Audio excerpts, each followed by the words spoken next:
Perkenalkan, nama saya Mu'allis, nomor induk mahasiswa 25406061 Saya adalah guru fikih di MTS Al-Hidayah Al-Mumtazah. Sekaligus saya adalah mahasiswa LPTK Unwahas Universitas Wahid Hasyim Semarang. Pada hari ini Jumat tanggal 10 Oktober 2025 akan melaksanakan video pembelajaran dengan materi kurban dan akikah. Selamat menyaksikan. Wassalamualaikum warahmatullahi wabarakatuh.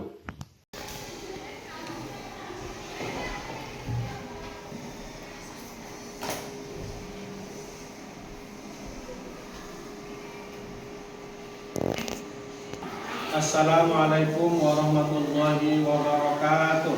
Waalaikumsalam warahmatullahi wabarakatuh. Kaifa halukunna? Alhamdulillah innana bil khair wal ustaz. Bi ayyi tarihin nahnu al-yawm? Nahnu al-yawma fit tarikhil ashir min Oktober sanata alfaini wa khamsin wa ishrina miladiyah. Nabda darsana bi hadha sabah bi qiraatil du'a. Bismillahirrahmanirrahim. Rabbi zidni ilma warzuqni fahma.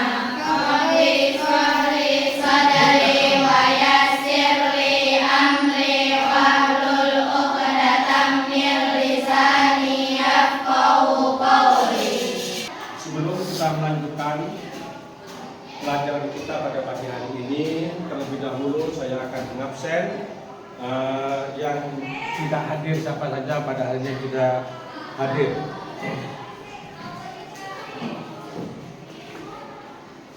Adinda, Adwia, Ainun, Alma, Aisyah. Pada kesempatan pagi hari ini kita akan membahas terkait dengan kurban dan akikah. Pada kesempatan ini dalam pembahasan kurban dan akikah ini tujuan pelajaran kita yang pertama adalah menjelaskan pengertian kurban dan akikah. Yang kedua menyebutkan dasar hukum kurban dan akikah. Yang ketiga menjelaskan syarat hewan kurban dan akikah. Yang keempat menjelaskan tata cara pelaksanaan kurban dan akikah. Yang kelima menunjukkan hikmah dan nilai pendidikan daripada kurban dan akikah. Itulah tujuan pembelajaran pada pagi hari ini. Kita masuk kepada pengertian pertama. Pengertian kurban dan akikah. Kurban secara bahasa itu dekat. Secara syariat adalah ibadah penyembelihan hewan kurban pada hari tertentu, yaitu pada bulan Idul Adha dari tanggal 10 sampai tanggal 13 Idul Adha. Itulah waktu penyembelihan hewan kurban dan dengan tujuan mendekatkan diri kita kepada Allah. Jadi kurban itu adalah menyembelih hewan kurban pada tanggal 10 Dzulhijjah sampai tanggal 13 Dzulhijjah dalam rangka untuk mendekatkan diri kita kepada Allah. Jadi itu pengertian kurban. Orang yang berkurban itu berarti dia mendekatkan diri kepada Allah. Dan kurban itu tidak waktunya itu tidak sembarangan, ada waktu tertentu, yaitu bulan tanggal 10 bulan Dzulhijjah sampai tanggal 11, 12, 13 bulan Dzulhijjah. Nah, itu pengertian kurban. Kemudian akikah, hampir sama akikah itu, sama juga menyembelih hewan. Penyembelihan hewan terkait dengan kelahiran anak pada hari ke-7. Kalau hari ke-7 tidak punya kemampuan pada hari ke-14, pada hari yang ke-21. Kalau ternyata pada hari ke-21 itu tidak mampu, maka bisa kita di hari-hari yang lain. Yang penting anak itu belum balik. Saya tanya dulu sebelum kita lanjutkan ke berikutnya. Apa yang dinamakan kurban? Coba Syakira. Ya, kurban adalah apa yang Idul Adha sampai tanggal berapa? Tanggalnya pintar Syakira. Ya, coba akikah. Apa itu akikah? Penyembelihan? Penyembelihan ketika Penyembelihan hewan ketika terkait kelahiran anak pada hari keberapa? Di hari ke-7. Kalau ke 7 14 21 ya. Kemudian apa dasar daripada kurban dan akikah? Dasar hukumnya. Dasar hukum daripada kurban dan akikah itu pertama kurban. Kurban itu Allah perintahkan dalam surat Al-Kautsar ayat 2. Coba kita bersama-sama surah Al-Kautsar. A'udzu billahi minasyaitonir rajim. Bismillahirrahmanirrahim. Inna a'tainakal kautsar fasholli li rabbika wanhar. Inna syani'aka huwal abtar. Ya. Di dalam ayat kedua itu Allah perintahkan fasholli li rabbika wanhar. Fasholli dan salatlah kamu kata Allah, wanhar dan sembelihlah hewan kurban. Itulah dasar bahwa kurban itu dianjurkan, diperintahkan oleh Allah. Dan juga dalam hadis Rasulullah SAW, Rasulullah pernah bersabda, "Man wajada sa'atan wa lam yudhhi fala yaqrabanna musallana," kata Rasulullah. Dalam hadis Rasulullah tadi itu bahwa man wajada sa'atan, barang siapa yang mendapatkan suatu keluasan rezeki, wa lam yudhhi, dia tidak berkorban, fala yaqrabanna musallana, maka jangan sekali-kali mendekati tempat sholat kami, kata Rasulullah. Ini menunjukkan kurban ini penting, sangat dianjurkan. Maksudnya sunnah muakkad, sunnah yang sangat dianjurkan. Kemudian selanjutnya dasar hukum akikah. Dasar hukum akikah itu yaitu sabda Rasulullah SAW yang adalah Imam Tirmidzi atau Imam Abu Daud, kullu gulamin rahinatun bi aqiqatihi yurbahu anhu yaumus sabi wa yuhlaku ra'suhu wa yusamma. Kata Rasulullah sallallahu alaihi wasallam, ketika setiap anak yang lahir maka tergadaikan anak tersebut. Maka disitu disebutkan Rasulullah itu turbahu anhu yaumus sabi, maka disembelihlah pada hari ke-7 itu seekor kambing kalau anak itu perempuan, 2 ekor kambing kalau anak laki-laki. Setelah disembelih maka dicukur rambutnya sampai botak. Nanti rambut itu ditimbang dengan emas dan itu nanti diberikan kepada fakir miskin dan disunnahkan diberi nama yang baik. Cari nama yang baik. Tafaulan, pengharapan dengan nama tersebut supaya nanti anak menjadi anak yang baik. Itu harapan orang tua. Kemudian selanjutnya dalam syarat hewan yang bisa dibuat untuk berkorban, dilihat dari sisi jenis. Pertama, tentu yang ditetapkan oleh syariat hanya ada 3 syarat garis besar: onta, sapi, dan kambing. Sapi itu bisa kerbau, kambing itu bisa domba. Dari sisi umur juga diperhatikan. Kalau onta minimal umur 5 tahun masuk tahun ke-6. Kalau sapi berumur 2 tahun masuk tahun ke-3. Kalau kambing berumur 1 tahun masuk tahun ke-2. Tapi kalau domba bisa 6 bulan tapi sudah kelihatan besar dan sehat, itu masuk gitu. Dan 3, kondisi fisik hewan tersebut. Jadi dilihat fisiknya tidak ada cacat. Ya, kita menuju slide berikutnya.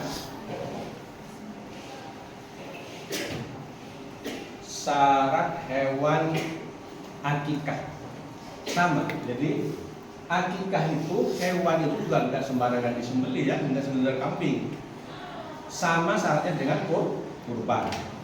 Saya tidak menyebutkan lagi jenisnya karena kalau akikah itu hanya kambing, tidak ada unta, tidak ada sapi, dan umurnya sama dengan syarat daripada kurban. Kemudian sama kondisinya, sama juga waktunya, yang berbeda waktu.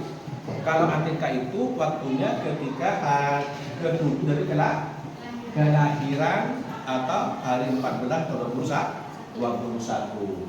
Kemudian tentu juga kepemilikan sendiri. Ya, kita lanjut lagi. Tata cara pelaksanaan. Tata cara pelaksanaan kurban. Tentu pertama niat. Artinya kita berkorban niatnya ikhlas karena Allah. Jangan karena kurban itu pamir supaya dia orang dermawan, orang hebat, orang kaya. Niat karena Allah. Kemudian yang kedua, waktu penyembelihannya. Kalau kurban ada waktunya. Di tanggal 10 setelah sholat Idul Adha, bisa langsung tanggal 9, 12, 13. Kemudian penyembelihan harus sesuai dengan syariat.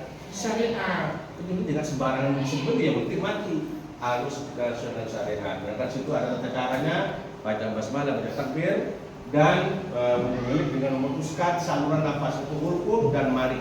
Itu semuanya harus terputuskan gitu.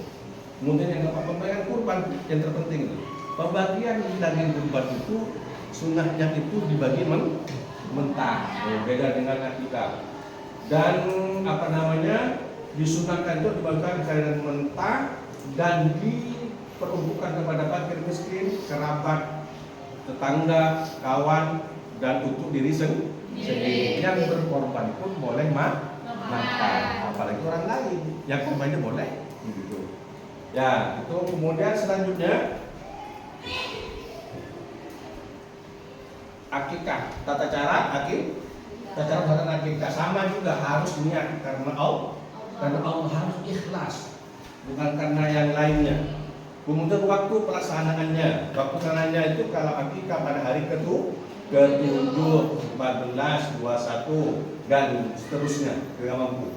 Jumlah hewannya, kalau perempuan tadi berapa? 1, kalau laki-laki 2. Kita. Kemudian yang keempat, penyembelihan hewan dilakukan seperti kurban sama. Tata sama seperti kurban. Yang kelima, pengolahan dan pembagian daging. Kalau akikah harus dimasak terlebih dahulu baru diberikan kepada orang lain. Jangan mengatur kasih, makan dulu, dimasak dulu, baru kita undang kerabat, tetangga, orang miskin, bagi miskin diundang. Kemudian tentu juga orang bukan hanya kayak akikah juga bisa makan, sama juga kayak kurban gitu. Amalan tadi yang lainnya itu pada hari ketika disembelih, apa tadi itu rambutnya dan dikasih nama yang baik.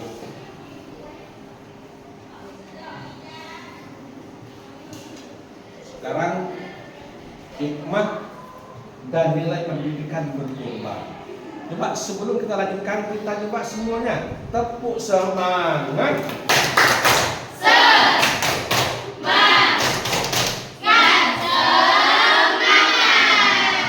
Ya, semangat. Sekali lagi, tepuk semangat.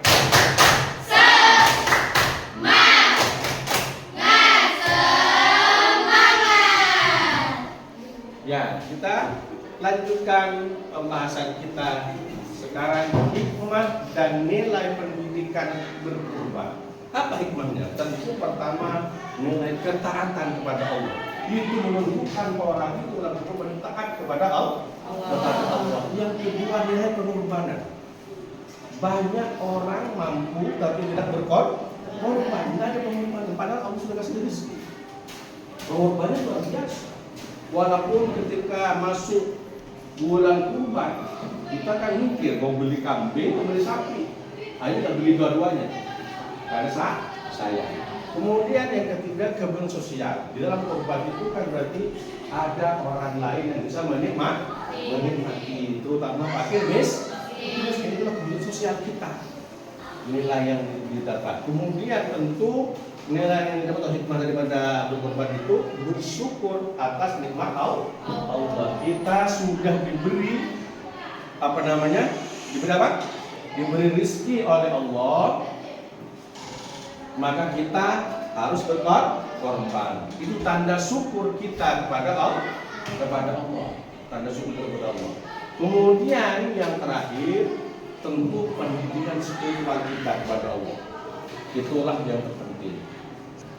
Ya, kita lanjutkan hikmah dan nilai pendidikan kita tadi itu hikmah dan pendidikan nilai daripada berkorban. Sekarang akikah sama. Satu juga rasa syukur kita kepada Allah atas anak yang dikaruniakan oleh Allah sehingga bisa punya anak, bersyukur kepada Allah. Kemudian yang kedua menghidupkan sunnah Nabi Muhammad SAW. Di mana Rasulullah itu ketika cucunya lahir Hasan dan Husain beliau itu mengakikahkan. Itu. Kemudian yang ketiga nilai hikmah daripada dan pendidikan daripada kita ini adalah pendidikan untuk orang tua. Artinya itu sudah menunjukkan orang tua itu bertanggung jawab penuh terhadap kelahiran anak. Baik nanti dari sisi pendidikan, kehidupannya dan sebagainya. Orang tua bertanggung jawab penuh. Kemudian tentu yang keempat menghapuskan kekurangan kesusahan. Yang kelima kepedulian dan silaturahim. Karena di situ menyembelih hewan, maka tentu nanti juga dagingnya diberikan kepada orang. Itulah namanya nilai kepeduliannya kepada orang lain. Dan biasanya kan kalau kita berakikah itu ada namanya walimatul akikah, ngundang tetangga, ngundang kawan. Jadi ada hubungan silaturahim. Yang keenam pendidikan sosial dan empati. Artinya disitulah nilai-nilai kesosialan itu kan muncul. Karena itu berbagi kepada orang lain dan juga merasa simpati kepada orang yang belum makan daging. Nah, itu yang bisa kita lakukan. Coba saya ingatkan lagi. Tadi sudah disebutkan hikmah dan nilai pendidikan berkorban. Coba satu nilai hikmahnya apa? Yang untuk korban apa? Nilai ke?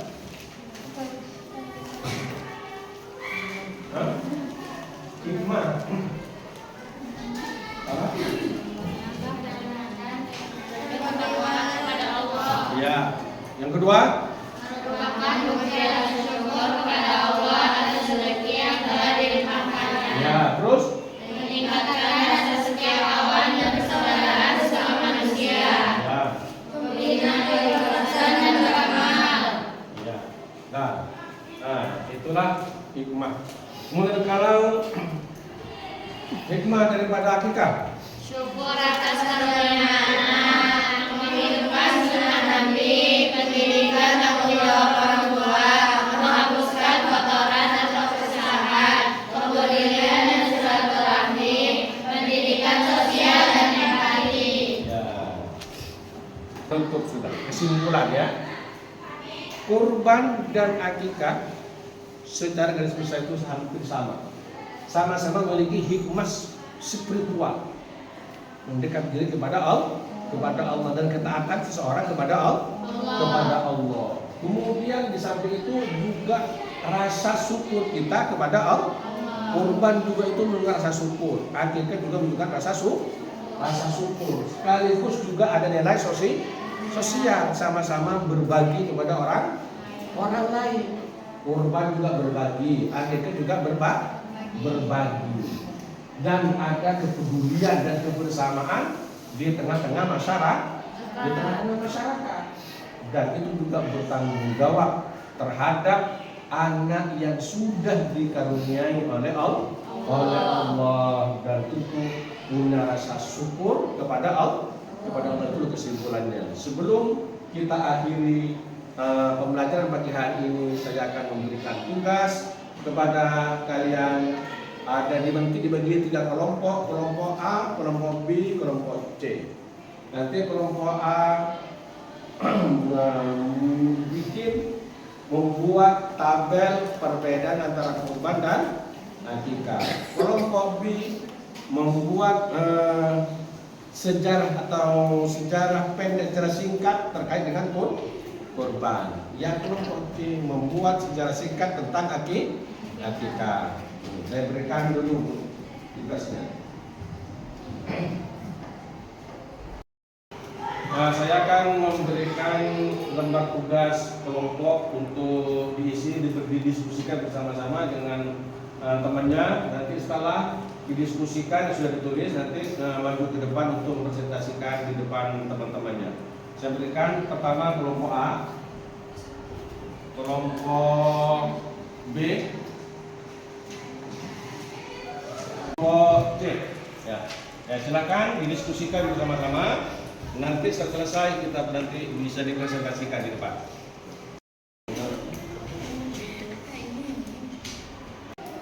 Yang musik ada nih, yang musik ada nih.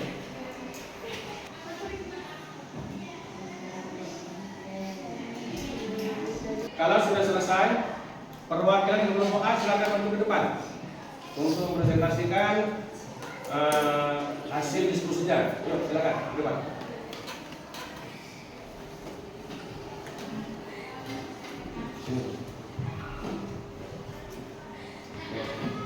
Assalamualaikum warahmatullahi wabarakatuh. Waalaikumsalam warahmatullahi wabarakatuh. Saya dari kelompok A akan mempresentasikan perbedaan kurban dan akikah. Kurban dilaksanakan sehubungan dengan hari kurban, sedangkan akikah dilaksanakan sehubungan dengan kelahiran seorang anak. Jenis binatang yang digunakan untuk kurban yaitu unta, sapi, kambing. Sedangkan akikah jenis binatang yang digunakan yaitu kambing atau domba. 1 ekor kambing atau domba untuk 1 orang dan 1 ekor unta, sapi, kerbau 7 orang. Sedangkan akikah 1 ekor kambing untuk anak perempuan dan 2 ekor kambing untuk anak laki-laki. Kurban dilaksanakan setelah sholat Idul Adha tanggal 13 Zulhijjah. Sedangkan akikah dilaksanakan pada hari ke-7, 14, 21 dari kelahiran atau kelipatan 7. Dagingnya dibagi-bagikan dalam keadaan mentah, sedangkan akikah dagingnya dibagi-bagikan dalam keadaan setelah dimasak. Cukup sekian dari saya. Wassalamualaikum warahmatullahi wabarakatuh. Ya, silakan untuk kelompok A. Ya, silakan perwakilan dari kelompok B.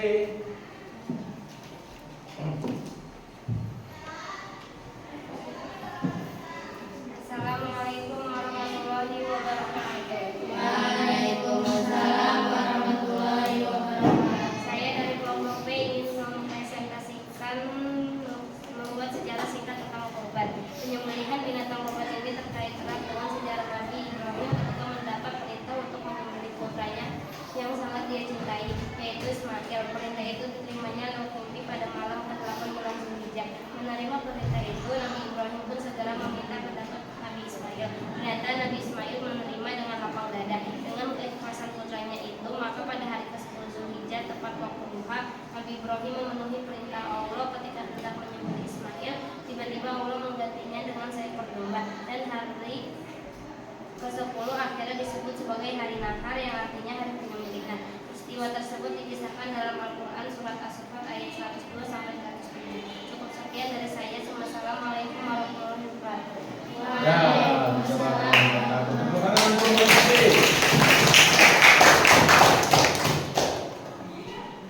Silakan perwakilan dari kelompok C.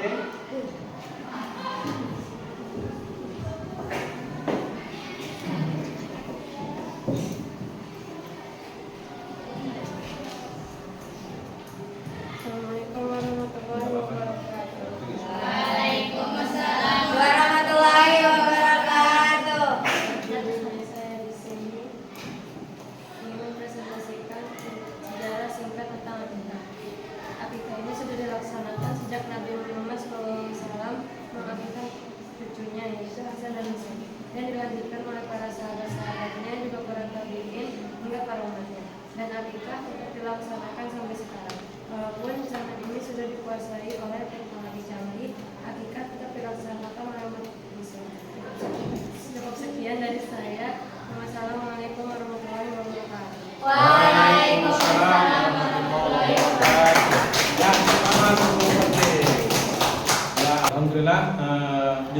kita baik dari kelompok A, B, dan C sudah selesai dan sudah mempresentasikan dengan baik, maka pembelajaran pada pagi hari ini telah selesai dan kita nanti berdoa bi qiraatil doa. Bismillah.